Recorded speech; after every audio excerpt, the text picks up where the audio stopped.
You wake up in the middle of the night, and no one calls your name.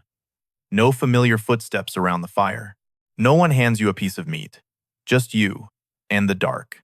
For most of human history, this wasn't a nightmare. It was a sentence, and it almost always ended in death. Today, when someone says they got frozen out of a friend group, we picture hurt feelings. Maybe a few lonely weeks. But for most of the roughly 300,000 years modern humans have existed, being cast out of your band wasn't just an unpleasant feeling.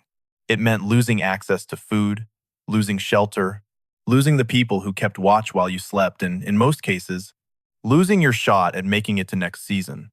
The anthropologist Christopher Baim spent years surveying around 150 hunter-gatherer societies across the globe, from Africa to the Arctic, from South America to Australia. In his book Hierarchy in the Forest, he points out something surprising. These societies weren't the chaotic, lawless bands popular movies suggest. They had strict social codes, and the harshest punishment for someone who threatened the group's balance wasn't always violence. Often, it was exclusion. Here's the part that gets me every time. Boehm calls these reverse dominance hierarchies. Not because people back then were naturally kinder than we are, but because the whole group actively and continuously prevented anyone from becoming too powerful, too greedy, or too dangerous to the group's survival. And the sharpest tool for doing that was gossip. The anthropologist Polly Wiesner spent decades studying the Jew Hoansi of the Kalahari Desert in southern Africa. It's worth being clear. The Jew Hoansi are a community living today with phones, schools, and modern lives like anyone else. They're not a window frozen in the blank Stone Age, just a useful comparison for certain social conditions. In work published in 2014, Wiesner recorded that a large share of nighttime fireside conversation among the Jew Hoansi centered on criticizing, mocking, and calling out selfish or arrogant behavior. This wasn't idle chatter. It was an extremely effective form of social control, and it had a clear escalation ladder. Gossip first, then open ridicule, then temporary shunning, and finally, in extreme cases, permanent expulsion. Why so harsh? Because in a small foraging band, usually 20 to 30 people, survival wasn't a solo project. It was a risk-sharing system. The anthropologists Kim Hill and Magdalena Hurtado, across decades studying the Ache of Paraguay, documented how families shared meat from a hunt, cared for each other's children, and helped one another through injury or illness. A great hunter today could come home empty-handed tomorrow. That sharing network was, in effect, life insurance. And here's the catch. Get kicked out of that network, and you lose the insurance too. The anthropologist Frank Marlowe, who spent years living alongside the Hadza in Tanzania, recorded something similar. The Hadza, too, are a community living today, not a people frozen in time. But the way they share meat from a large kill reveals an ancient logic. Meat from a big animal almost always gets shared across the whole camp, even with people who didn't take part in the hunt. That might sound irrational. Why should the best hunter share with the laziest? But Marlowe and other researchers argue this is a form of insurance against bad luck. Today you bring home the antelope. Next week, you might come back with nothing. The sharing network guarantees no one starves just because of one unlucky stretch. The anthropologist Marshall Solins once folded this into his idea of the original affluent in society, the argument that hunter-gatherer bands weren't actually living in constant scarcity. The way we tend to assume. That idea, to be fair, is still contested among researchers today. Many later scholars argue Salins romanticized foraging life somewhat, but there's a point most researchers do agree on. Whatever affluence existed didn't come from individuals hoarding wealth. It came from a sharing network that spread risk evenly across the group. Step outside that network, even partially, and suddenly you're carrying all the risk the group used to carry together. Evidence for banishment doesn't only come from Africa or South America. In early 20th century ethnographic records of Inuit communities in the Arctic, documented by the anthropologist Franz Boas and his collaborators, being turned away by the community in a place where temperatures could drop below -40 degrees was close to a death sentence within days. no one to share the fire, no one to share a snow shelter. A person alone in an Arctic winter had almost no chance. This is part of why, in many traditional Arctic communities, conflict resolution was often prioritized over extreme punishment.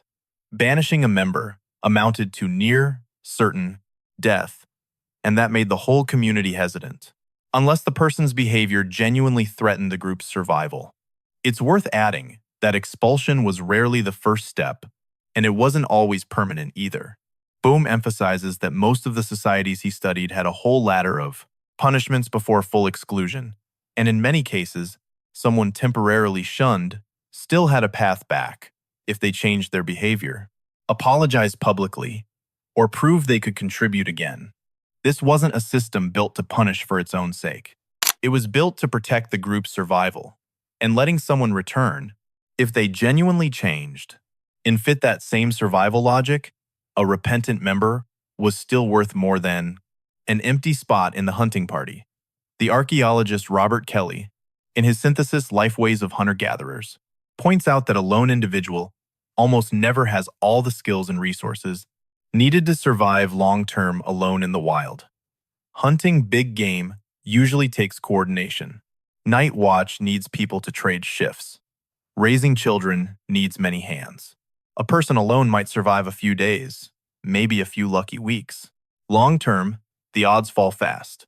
Picture one specific evening.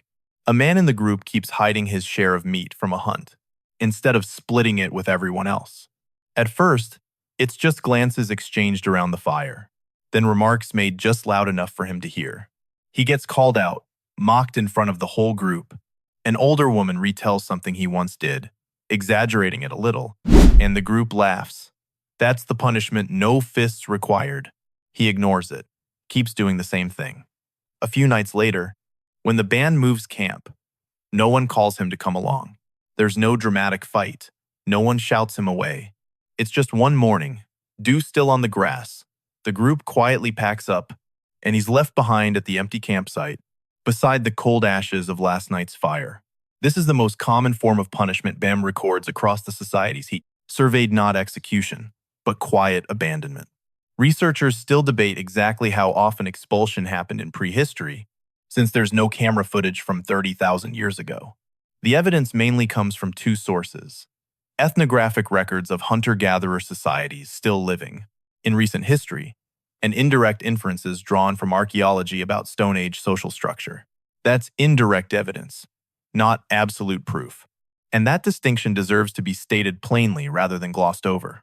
But there's one thing the evidence shows fairly consistently.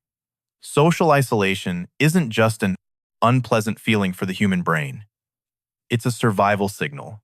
Our brains evolved in an environment where belonging to a group directly determined whether you lived or died. That's part of why the feeling of being excluded, even today, when you're not actually facing starvation, still activates brain regions tied to physical pain. That's not a metaphor. Studies in social psychology have documented this repeatedly. Social exclusion gets processed by overlapping systems with actual physical pain. Beyond the ethnographic record, archaeologists have also looked for skeletal clues about isolation and injury in the deeper, past signs of untreated fractures, malnutrition, or wounds that a supported individual likely would have survived but a lone one might not have. This kind of evidence is harder to interpret than direct observation, and researchers are careful not to overstate what a single skeleton can tell us about someone's social standing. Still, taken together with the ethnographic record, it points in the same direction. Survival in these societies depended heavily on staying connected to a group, not just on individual strength or skill. To be fair, researchers still debate exactly how much overlap really exists between social pain and physical pain in the brain. Some of the earlier lab studies, run on small groups, were questioned when other teams tried to replicate the results at larger scale. But even the harshest critics don't deny something simpler. Behaviorally, humans respond to social exclusion far more strongly and consistently than most other primates do. That's not a coincidence. It's a trace of hundreds of thousands of years in which belonging to a group directly decided whether you lived or died. Here's the detail that gets me every single time I read this research. That anxious feeling when your message gets left unread, or when you're not added to a group chat, or when coworkers are laughing about something and you don't know why that. Sting isn't you being weak or oversensitive. It's a warning system built over hundreds of thousands of years, back when being cut from the group really did mean no one watching over you at night, no one sharing the last piece of meat, no one helping you when you got hurt. This doesn't mean every modern feeling of loneliness traces back to one single evolutionary cause. And it doesn't mean understanding where an emotion comes from makes it disappear. The human brain is far more complicated than one hardwired survival mechanism. But knowing your reaction has a history, a reason that was once very real and very serious, at least makes the feeling a little less irrational. But here's the twist the research points to. This punishment, by exclusion system, didn't exist to make people suffer. It existed to keep the group functioning fairly. Bohm argues that it was the fear of exclusion itself, not written laws or a ruler-imposing order, that kept hunter-gatherer societies remarkably egalitarian for tens of thousands of years. No one was allowed to accumulate too much power because anyone who tried risked the whole group turning away from them.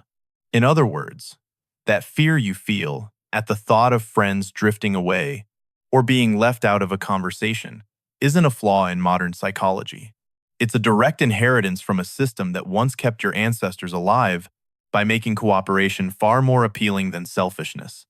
Of course, we shouldn't draw too neat a line between missing a few likes on social media and being left alone in the Kalahari with no food. Modern social pressure rarely threatens your life the way it once threatened your ancestors. But the emotional machinery underneath that anxious pull, when you sense exclusion, appears to be the same ancient system, still running, just reacting to a world that's changed completely around it. So next time you feel that sting of being left out of a group, or that worry over an unanswered message, remember, you're not overreacting. That's a 300,000-year-old survival signal, still trying to protect you, in a world that, fortunately, no longer asks it to work quite so hard. You wake up in the middle of the night, and no one calls your name. But this time, it's only a dream. Tomorrow, you still belong exactly where you belong.